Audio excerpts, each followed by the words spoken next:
may dumating po na blessing.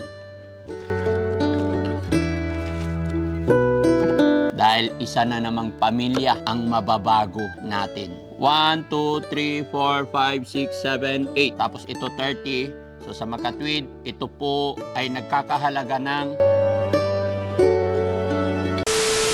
Magandang morning sa atin lahat mga kababayan. Ayan, kumusta po kayo? Thank you Lord. At sa umagang ito, nagising na naman po tayo at nasilayan natin ang sikat ng araw. Malakas.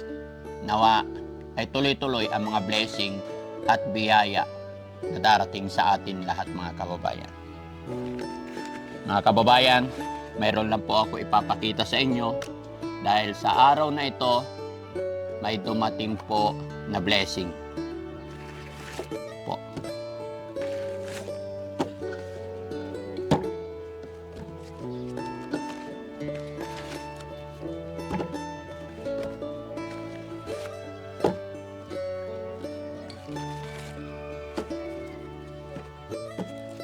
Dami, no? Ayan. At ito pa.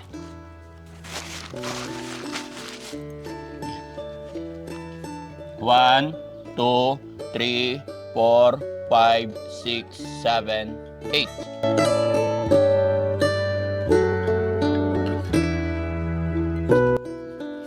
One, two, three, 4, 5, 6, 7, 8, 9, 10, 11, 12, 13, 14, 15, 16, 17, 18, 19, 20, 21, 22, 23, 24, 25, 26, 27, 28, 29, 30.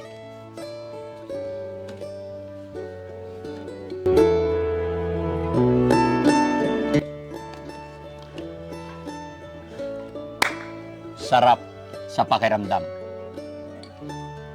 pag may mga blessing na dumarating na ganito mga kababayan. 1, 2, 3, 4, 5, 6, 7, 8 sa makatwid, tapos ito 30. So sa makatwid, ito po ay nagkakahalaga ng 430,000 pesos. Bagamat hindi po sa akin ito, napakasaya ko mga kababayan. Dahil isa na namang pamilya ang mababago natin. Matutulungan natin. May isang pamilya tayong mapapasaya. At sana sa pamamagitan ng perang ito, kahit papano sa loob ng 17 taon na kanilang paghihirap, pagdurusa, sana sa pamamagitan ng perang ito ay guminhawa naman ang kanilang buhay. Kaya ako sinabi sa inyo mga kababayan na hindi po sa akin ito, pero masaya ako dahil blessing ito. Ito po ay ipinaabot sa akin, idinaan lamang sa akin para ibigay sa isang pamilya na halos 17 taon na talagang sobrang hirap nila. Siguro naman mga kababayan, kung ikaw ay nanonood sa akin, kilala mo na kung sino ang aking tinutukoy. Pero syempre bago ko sabihin sa inyo mga kababayan, gusto ko muna magpasalamat unang-una sa ating Panginoon. Alam niyo mga kababayan, nung nakilala ko ang pamilyang iyon, yung pamilyang pagbibigyan natin ng perang ito, hindi ko alam kung saan ako magsisimula. Hindi ko alam kung paano ko siya tutulungan, lalo na't marami na tayong tinutulungan. Pero isa lang masasabi ko, isa lang ang sinabi ko nung time na nakilala ko sila, nakita ko sila. Sabi ko sa kanila, huwag tayong mawala ng pag-asa, magtiwala tayo dahil nandyan si God. At eto na nga mga kababayan, hindi ako makapaniwala talaga na ganito karami ang blessing na darating sa pamilyang napakahirap ng kanilang pinagdadaanan.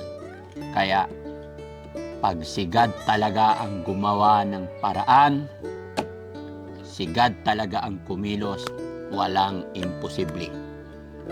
That's That's why, yan lagi po ang aking sinasabi. Pero syempre mga kababayan, bilang pasasalamat sa pagsuporta ninyo, pag-share ninyo ng video, dahil nung in-upload ko ang videos na iyon, ni Tatay at ni Jerome, ay sadyang naantig ang puso ng ating mga kababayan. Sa ngayon, 3 araw na po ang nakalipas mula nung i-upload ko ang video na iyon, naka 10 million views na po siya. Ganun po ang nangyari. Pero uunahan ko na po yung iba dyan mga kababayan, dahil questionin na naman nila yung kita sa views. Although sanay na po ako dyan, pero para maaging aware na rin, wag po tayong tumingin sa views dahil ang kita ng views na 10 million is 400 lang. Maliit lang. No? Itong pera na to hindi po galing sa views. Galing po sa ating mga kababayan na talagang naantig ang puso, na talagang may mabuting kalooban. Mga kababayan, bilang pasasalamat, may mga nailista po ako dito, nailista si Kuya Rizky, nailista at na-monitor ng aking mga kasamahan, kaya marapat lamang na pasalamatan din natin sila. No? Unang-una po, may nagpadala sa GCash na 10,000 from Pasig, si Sam Bio Leo, no? At saka si Marisa, si Ma'am Marisa Basilio from Israel. Yan po'y pinadala niya through Palawan. Kay Maraya and Ricky Vlog from Batangas naman, nagbigay ng 5,000 pesos. Tama ba ako, guys? Nabanggit ko ba yung amount? Kay Basilio. Sorry. Kay si Marisa Basilio, guys, nasa Israel, nagpadala ng 50,000 pesos. Kay Sam Bioleo, 10,000. Kay Maraya Enrique Vlog from Batangas. No? Kaya maraming salamat po sa mga yan. Hindi pa dyan natatapos mga kababayan. Dahil sa GCash, narito nakasulat, Evelyn Untal, 5,000. Kay Marivic BG Rose, 1,000. Ronnie Banjo, 2,000. Angelica Macarin, 1,000.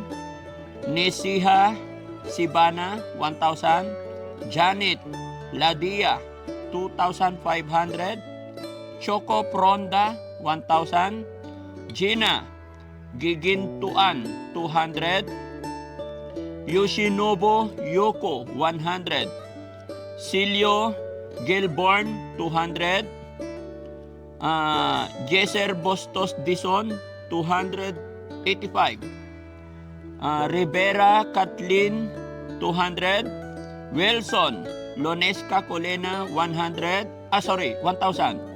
Beverly Salazar, 100. Jennifer Fernandez, 1,010 pesos. Eva Barcinas, 200.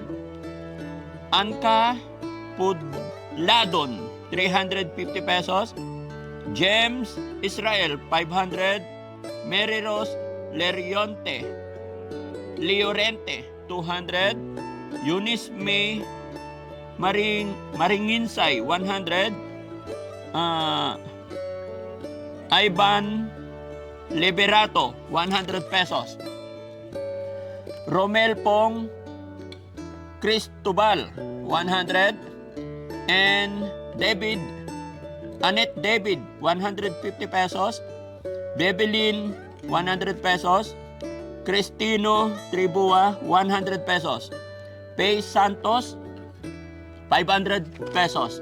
Mga kababayan, hindi lang po yan ang nagpadala. Kasi kung kikwentahin niyo po yung binanggit ko, baka hindi pa aabot ng 100,000. Correct me mga kababayan if I'm wrong. Dahil napakaraming nagpadala, may mga 50, 20, 100, 500, hindi na po namin mabasa lahat sa aking GCash. Pero isa lang masasabi ko mga kababayan, at yung iba rin mga kababayan ay hindi na pala nagpapabanggit. No?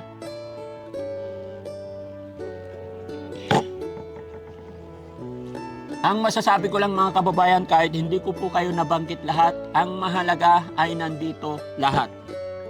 Dahil alam po ni God iyan. No?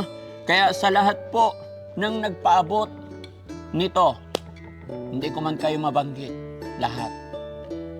Taos puso akong nagpapasalamat sa pagtitiwala nyo kay Daddy Frankie, sa pagtitiwala nyo sa team. Kaisa po kayo para mabago ang buhay ni Tatay June, Nanay Susan, at ni Jerome. Nasa loob ng 17 taon, hindi ko alam kung nakatanggap na po ba sila ng ganitong halaga. Kaya talagang, gaya na aking sinabi, hindi ko po ito magagawa na mag-isa.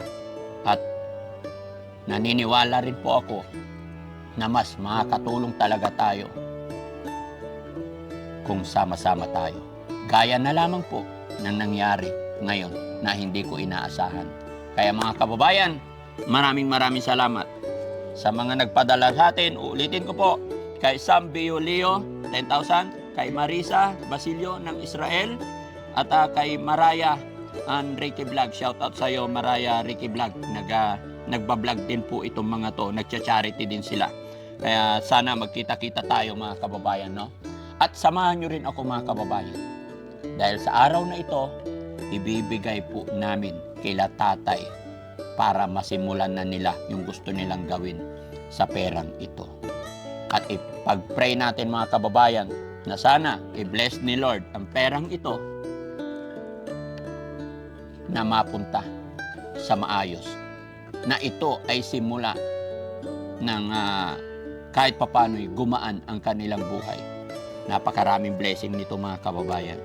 Kaya napakasarap sa pakiramdam na makakatulong na naman tayo. So yun mga kababayan, sana ay naging maliwanag at alam ko na masaya rin po kayo sa blessing na ito para sa pamilyang ating pagbibigyan. Kaya sa lahat po na nagpadala, lalong-lalo na sa mga hindi ko pa nabanggit, maraming salamat po. Sana hindi po kayo magsawa tumulong, sumuporta kay Daddy Frankie. At ito pa mga kababayan, papahabol ko lang po. Kasi salamat po talaga sa mga nagtiwala, nagpadala para kay Jerome. Pero may na mga nagme-message sa akin mga kababayan na sinasabi po nila paano daw po sila nakakasiguro na makakarating yung kanilang ipapadala. Pero pag mga ganun mga kababayan, medyo hindi ko rin kasi hawak yung pag-iisip ninyo at maging ako, kung kayo ay nag-iingat sa mga scammer, kami rin po, nag-iingat din po kami. Kung gaano po kalapit yung mga scammer sa mga kababayan natin, mas matindi po yung pagpasok ng scammer sa amin, yung mga magagaling magmanipula. Kaya pasensya na kayo mga kababayan, may mga nagme-message sa amin na humihingi sila ng mga kung ano-ano. Marami silang gustong hingiin, ay nag-iingat talaga kami kasi mas malaki ang magiging problema pag si Daddy Frankie, pag yung account ko ang may scam. Kasi sabi ng isa mga kababayan, paano daw siya makakasiguro na makakarating yung kanyang ipapadala. Kaya ang sabi ko, kung wala po kayong tiwala sa akin, kay Daddy Frankie, at saka kay Mami Rochelle, wag na po kayong magpadala. Hindi ko kayo mapipilit. Basta ako po, malinis ang konsensya ko, alam ko na tama ang ginagawa ko. Kaya doon sa nagsasabi at hindi naniniwala or hindi siya mapalagay, yun ang sinabi namin. Yun ang sinabi ko po. Kung wala po kayong tiwala kay Daddy Frankie, wag na po. Diba? Kasi mahirap. Kasi kahit ako, hindi ko rin po kayo kilala kung sino talaga kayo. Kaya mahirap makipag-communicate ng pag wala kang tiwala, wag na. Diba? Sana maintindihan nyo ako mga kababayan. Dahil kami nag-iingat din po kami.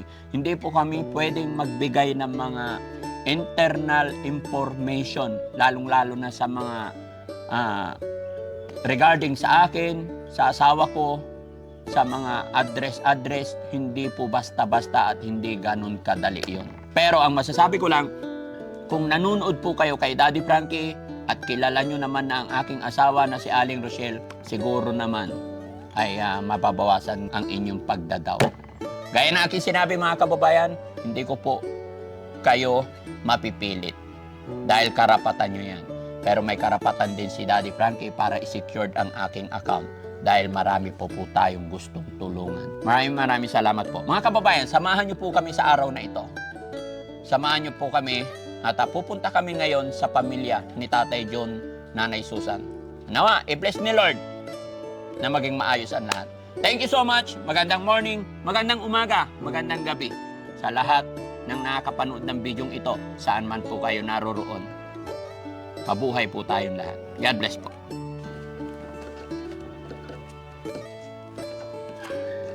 Ang dami. Nasira na yung yung plastic na pinaglagyan. Ayan. Balikan ko na lang yung iba. Tara mga kababayan, samahan niyo po ako para ihatid natin ito, pera na ito. Samahan niyo po ako, baguhin natin ang buhay ni Nanay Susan, ni Tatay Jun, at saka si Jerome na 17 taon talaga naghihirap. At syempre, salamat sa mga nagbigay nito. Salamat sa inyong lahat. God bless po. Tara.